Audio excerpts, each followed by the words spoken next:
Orang kenapa sih bingung-bingung cari khodam hingga ke alam yang gaib, yang dia tidak punya kompetensi apapun dalam hal itu, sehingga mudah sekali untuk dia dibohongi atau bahkan yang lebih buruk lagi, disesatkan oleh egonya sendiri untuk mencari bantuan hingga ke hal-hal yang dia gak bisa jamin bahwa itu benar-benar bantuan, bukan pancingan yang akan memperbudak dan menumbalkan kita.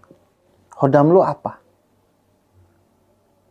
Di era sekarang, khodam itu banyak yang pasti sesuai dengan syariat Islam. Misalnya, buat lo yang mau menyelesaikan skripsi atau menulis di jurnal, lo bisa pakai khodam namanya ChatGPT untuk mencari materi-materi yang lo butuhkan untuk karya ilmiah lo. Buat lo yang sedang nganggur dan butuh khodam untuk cari kerja, lo gak usah jauh untuk mencari khodam, tapi tinggal satu sentuhan jari, yaitu dengan lo mendownload LinkedIn dan memasukkan portofolio diri lo di sana agar lo dilirik oleh perusahaan-perusahaan besar yang akan mempekerjakan lo.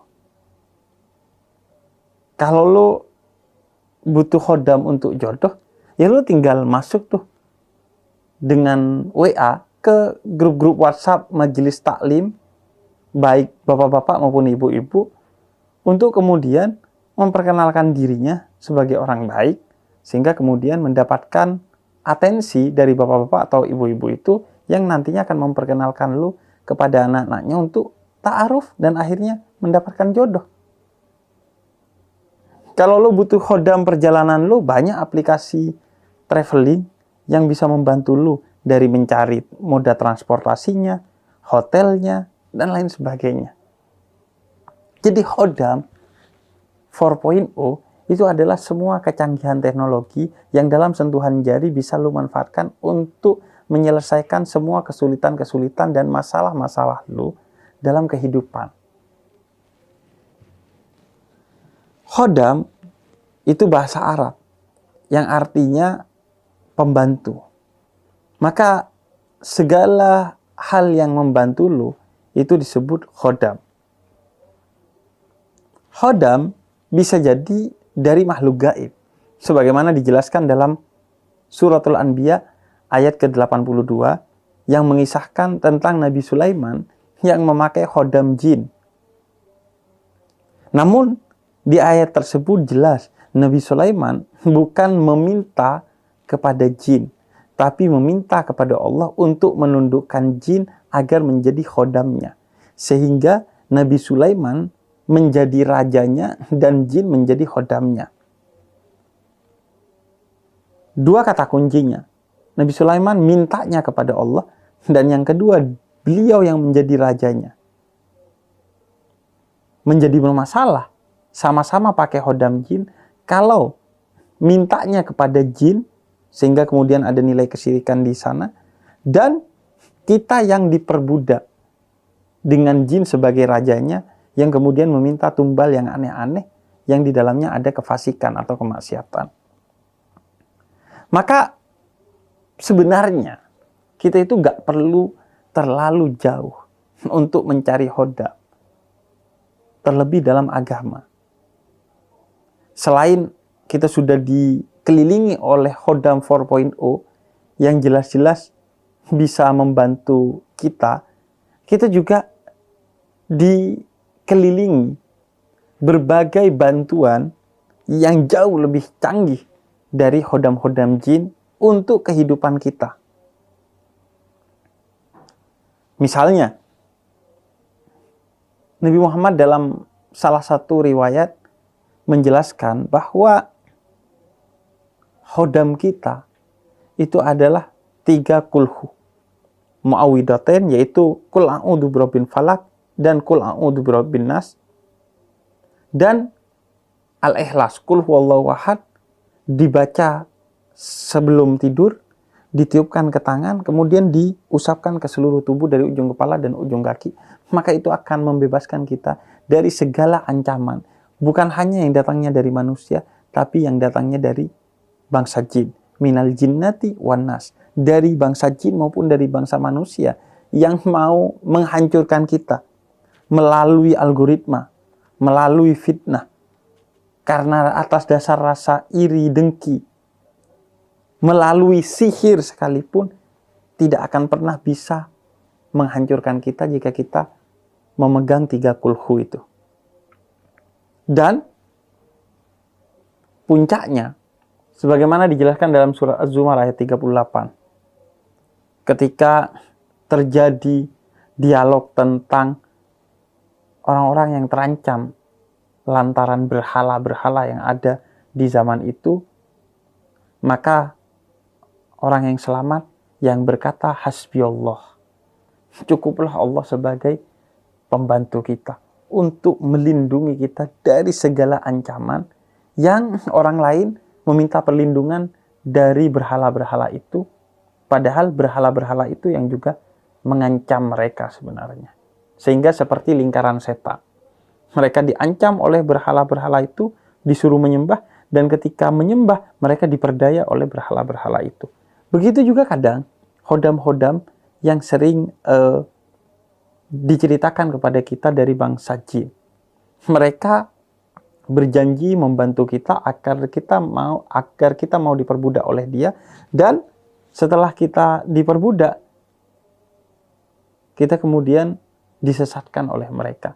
Begitu kata surat Jin ayat ke-6, yaitu menceritakan tentang sekelompok orang manusia yang meminta khodam dari bangsa jin, dan akhirnya khodam itu menjebak manusia-manusia itu pada kesalahan, kesesatan, bahkan kekafiran. Bayangkan ketika Ibnu Katsir menjelaskan tentang surat Jin ayat ke-6 tersebut, beliau katakan bahwa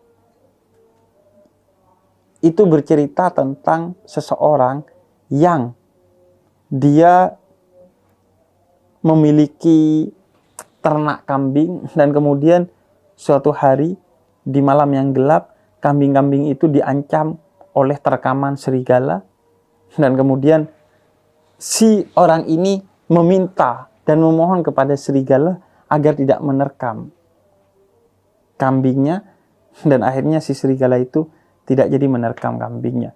Karena target dia bukan kambingnya, tapi si pengembala itu. Bukan nyawa kambingnya, tapi iman si pengembala itu. Karena ternyata serigala itu adalah jin yang kemudian mengelabui manusia karena kecintaannya kepada gembalaannya, hingga kemudian dia harus memohon kepada jin yang mengelabui melalui serigala itu untuk kemudian orang-orang tersebut diselamatkan gembalaannya, tapi memang gembalanya tidak hilang, namun imannya yang hilang. Itulah yang kemudian oleh Ibnu Katsir disebut sebagai kesesatan dalam ayat tersebut, yang mengancam mereka terjebak dalam kekufuran. Maka orang-orang yang beriman, dia telah dijamin oleh Allah, wallahu khairul hafidin wa huwa arhamur rahimin, dalam Al-Quran. Cukuplah Allah sebagai penjaga kita, yang menjaga kita dengan penjagaan yang lebih baik dari apapun ciptaannya, dan dengan cinta melebihi bahkan cinta ibu kita kepada kita, hingga cinta kita kepada diri kita sendiri. Maka kalau orang sudah punya Allah, apalagi yang dia cari? Kalau orang sudah memiliki Allah, apalagi yang dia khawatirkan? Kalau orang sudah bersama Allah, apalagi yang dia sedihkan? Dan kalau orang sudah memiliki Allah, apalagi yang akan dia keluhkan? Sebaliknya, ketika orang memiliki segalanya termasuk khodam, tapi dia tidak memiliki Allah dengan iman, maka pertanyaannya, apa sih yang sebenarnya dia miliki? Tidak ada. Apa yang hilang dari seseorang ketika dia sudah memiliki Allah? Dan apa yang ada dari kepemilikan seseorang ketika dia tidak memiliki Allah? Sedangkan yang abadi hanya Allah. Yang lainnya akan hilang karena kamu tua, karena kamu sakit, karena kamu bangkrut, dan puncaknya karena kamu mati. Oleh karena itu orang yang bersama Allah, dikatakan oleh Nabi Muhammad kepada Sayyidina Abu Bakar, la tahaf wa la tahzan, innallaha ma'ana. Ketika kita sudah bersama Allah, nggak perlu khawatir, nggak perlu takut. Maka dari dulu, salah satu hal yang paling mudah untuk mengelabui manusia adalah ketakutan. Orang bisa berbisnis dengan ketakutan. Orang bisa mengancam dengan ketakutan. Orang bisa melakukan apapun kepada manusia dengan memberikan ilusi tentang ketakutan. Karena itu, ciri seorang yang disebut sebagai ulama atau kekasih Tuhan, yaitu orang yang tidak ada rasa takut di dalam dirinya. Karena bagaimana dia mau takut sedangkan Allah telah menjaga dia. Oleh karena itu, betapapun Nabi Sulaiman memiliki khodam, namun Nabi Sulaiman adalah raja atas segala khodam-khodamnya, dan beliau adalah Nabi yang menghamba dengan penuh penghambaan kepada Allah. Sehingga tidak ada masalah pada diri beliau. Karena ancaman seseorang yang menginginkan khodam itu adalah dua. Pertama, dia bisa terjebak dalam kesyirikan karena dia berharap kepada khodamnya hingga kemudian minimal menomorduakan Tuhan atau menyekutukan Tuhan dan maksimal menghilangkan Tuhan dan menghamba kepada khodamnya. Dan yang kedua adalah kefasikan, yaitu dia mau diperdaya oleh khodamnya hingga melakukan hal-hal yang maksiat demi tercapainya keinginan dia yang diminta kepada khodamnya. Padahal, apa yang paling jauh yang bisa dilakukan oleh siapapun makhluk itu, termasuk jin, kalau Allah tidak merestuinya? Enggak ada. Apa yang kita khawatirkan? Sedangkan tidak ada yang bisa dilakukan oleh bangsa jin dan manusia kepada kita kalau Allah tidak meridhoi untuk sesuatu itu terjadi kepada kita. Dan jelas bahwa segala sesuatu tunduk kepada Tuhan. Sehingga sudah sepatutnya kita boleh pakai perantara, tapi ujungnya tetap pada Tuhan. Dokter, ia mengobati, tapi tidak menyembuhkan. Kita tetap yakin bahwa yang menyembuhkan adalah Tuhan. Perantaranya melalui dokter. Dan khodam bisa kemudian menjebak kita kepada dua hal. Pertama adalah pesimisme. Karena dia pesimis melihat keadaan, dia telah melakukan ini dan itu untuk sesuatu yang ingin dicapainya, tapi ia tidak mendapatkan.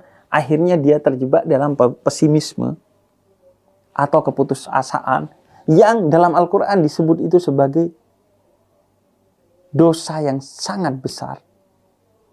Karena keputusasaan atau pesimisme berarti kita berdiri seolah-olah tidak memiliki Tuhan, sehingga ada tapal batas untuk kita berhenti berusaha dan memilih untuk putus asa. Padahal seorang yang beriman tidak akan pernah putus asa, karena tidak ada tapal batas bagi dia untuk berhenti dan putus asa, karena selalu ada Tuhan yang serba tidak terbatas untuk membantu dia. Pesimisme melihat keadaan itu sehingga dia kemudian memikirkan hal-hal yang selama ini tidak terpikirkan, sehingga kemudian itu dimasuki oleh orang-orang atau siapapun, termasuk dari bangsa jin yang mau memperdaya dia dengan pesimisme itu, dengan keputusasaan itu. Karena itu Al-Quran dengan tegas melarang kita untuk berputus asa. Wahai orang yang berlebih-lebihan dalam melakukan dosa, jangan pernah berputus asa. ketahuilah bahwa dosamu tidak lebih besar dari ampunan Allah yang disediakan untukmu. Begitu kata Quran. Dan yang kedua adalah kebodohan. Dia tidak bisa membaca hukum sebab akibat atau sunnatullah atau hukum alam tentang sesuatu. Sehingga kemudian dia memilih untuk mencari jalan di luar jalan rasional ini untuk kemudian mendapatkan sesuatu. Dan kebodohan itu yang kemudian sering diperdaya oleh manusia atau jin, atau manusia yang mengatasnamakan jin, atau jin yang memperdaya manusia untuk menguasai kita melalui celah kebodohan kita itu. Daripada cek hodam, mending cek keimanan dan kewarasan kita. Selama kita tetap beriman dan waras, kita gak butuh hodam. Karena jelas, makhluk terbaik yang diciptakan Tuhan itu adalah kita, bangsa manusia.